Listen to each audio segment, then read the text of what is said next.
loolu nag xëj na ay explication la parce que man parti bi ma bokk bi muy ñëw dañu demal seen bopp am non inscrit xam nga assemblée nationale ni ñuy liggéeyee ci groupe parlementaire yi la ñuy liggéeyee il fallait que nga sukkandiku ci benn groupe parlementaire pour mën a yow liggéey ba nga bëgg a def nga mën ko def man moo tax du ma député par nu ñu koy waxatee non pas par défaut donc député apparenté là kon donc je suis apparenté à Benno Bokk Yaakaar mais daf may permettre nag ma garder sama liberté parce que loolu moo tax j'ai choisi d'être un député apparenté loolu réewu français nga koy dégg ñu koy wax parce que da ngay gis fii bu ñu demee élection ñi bokk liste ñoom ñooy dem former groupe parlementaire ñoom Mamadou Lamine Diallo ñi bi ñuy dem ñoo former seen groupe parlementaire mais man comme dama jàng droit parlementaire pour ma mën a sukkandiku sama baat ma mën si liggéey moo tax il fallait que ma sukkandiku si benn groupe pour mën a def liggéey yu mel ni parce que umpalewu leen ne non inscrit li ñu leen di may jot pour ñu liggéey bariwul kon loolu baaxoon na rek très brièvement ma wax ko mais li am solo tey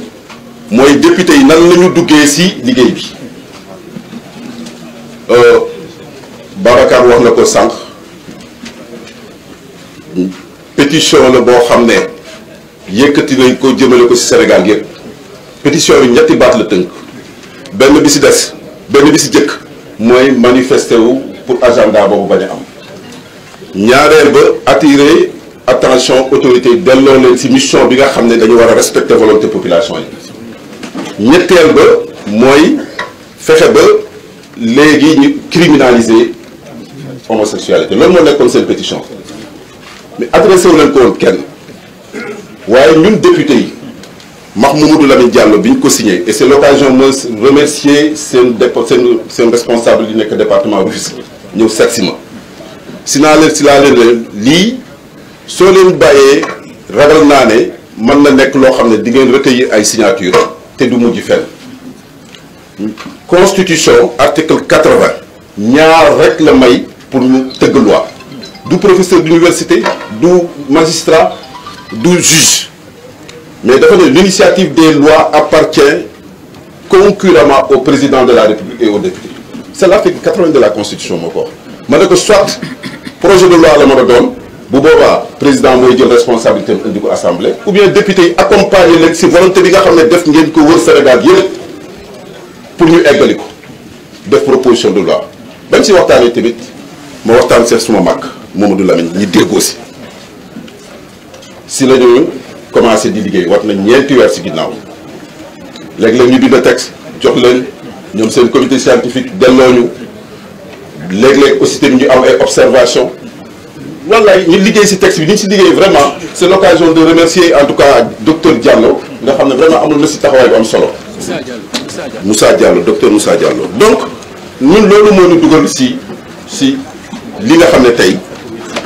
yëfu askan bi la te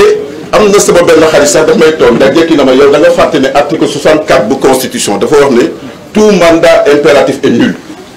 waru leen nangu ñi leen di jox ay instruction ngeen di jël pour proposition de loi mën na ko déedéet boo xoolee pétition bi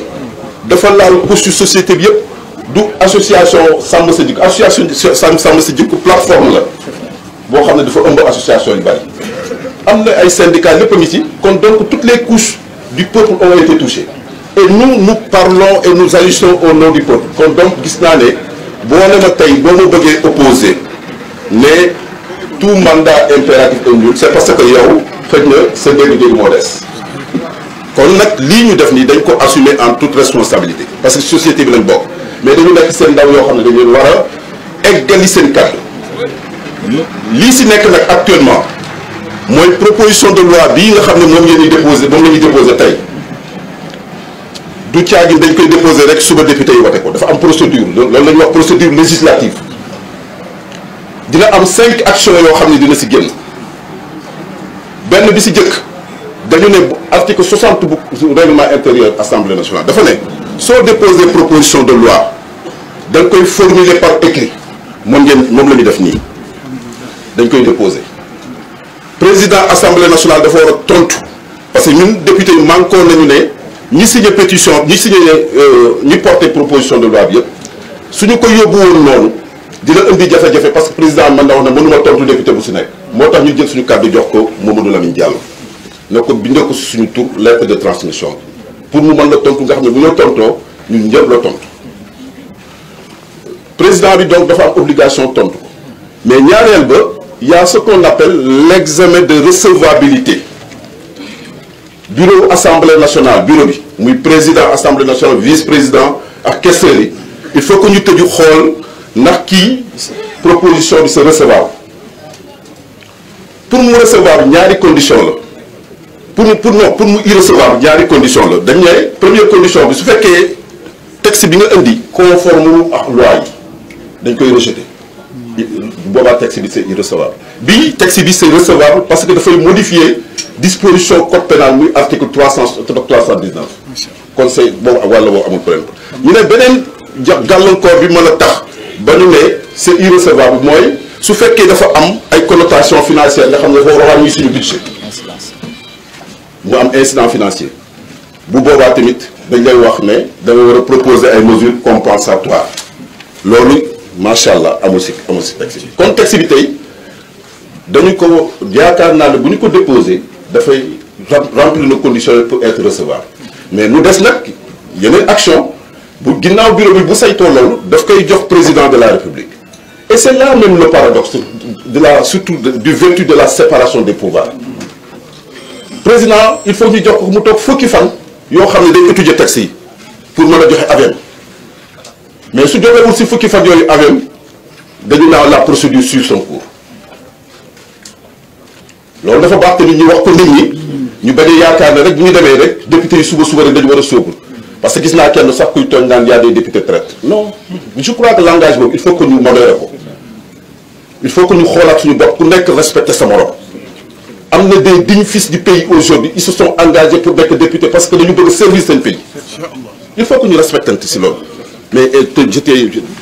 l'anathème sur les députés là je crois que c'est am na ñu baax am na ñu bon professeur d'université am na ñu baax am na ñu bon diina ji di nga si gis ñenn ñoo xam ne macha allah mooy loolu mooy dëgg kon nañuy respectante député yooyu soxla dañ leen ëllëg parce que su demee 10 jours ci président assemblée nationale ba mu joxee avis mbaa bu joxewul avis bu dellusee immédiatement dañ koy yóbbu à la commission permanente bi nga xam ne moo si war a liggéey mais chance bi ñu am dañu ne article 60 bi dafa ne boo déposé proposition de loi si année bi nga ko déposé dañ ko foofu la année boobu si session boobu lañ ko war a étudier donc maanaam année session parce que session bi mois d'octobre la ba mois de juin kon actuellement suñu ko déposé tey si session bi ba lay jeex war nañ ko xool bu ñu ko xoolul dañu ne session ba sa topp mbaa section extraordinaire moom la ñu war a jëkk ubbee xool ko loolu mooy procédure bi parce que dafa am solo ñu expliquer ko nit ñi ñu comprendre ko ne loi bi loolu la wax lii nag dinañ si sabablu sensibiliser si député yëpp parce que tey lii ngeen jóg def ku si nekk damay wax ne sa fondement mooy sa diine ñun fii dañu fi nekk si àdduna ku nekk di joxe sa xalaat ñu xalaat ne rek noonu la ñu defar mais mënuñu yàllaa man du dëgg mais dañuy jéem rek li ñu yaakaar ne mën nañu bâtir une société boo xam ne dina mën a régler problème mu sénégalais yëpp jéem la rek mais yàlla mooy mottali kon nag lii daañu jàll procédure bi mu war a jaar te actuellement bi ñu ko étudier waxtaan si liggéey si ak waa sàmm sa jikko yaakaar naa ne condition piège yëpp fexe nañu ba dindi ko yaakaar na ñu war a am benn jafe-jafe nañu ñaan nag yàlla def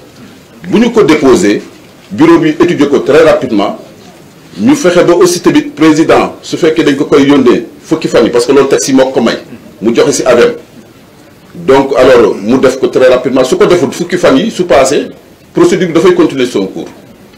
donc ñu indiwaat ko assemblée pour député yi nag mën si ñëpp sóobu ñëpp jàpp si ñu bañ a fexe ba vraiment di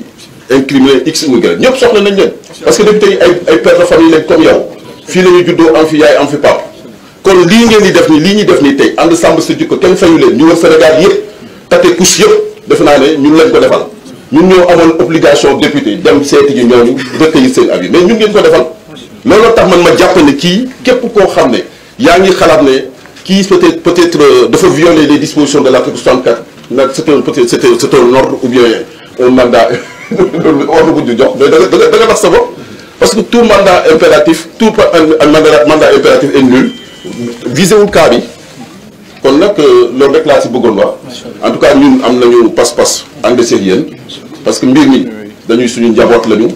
dañu am obligation protéger leen yéen si wàllu diine ji yéen a ñu si taxaw ñun xëj na wàll yi nga xam ne moom la suñu àdduna bi doxee nii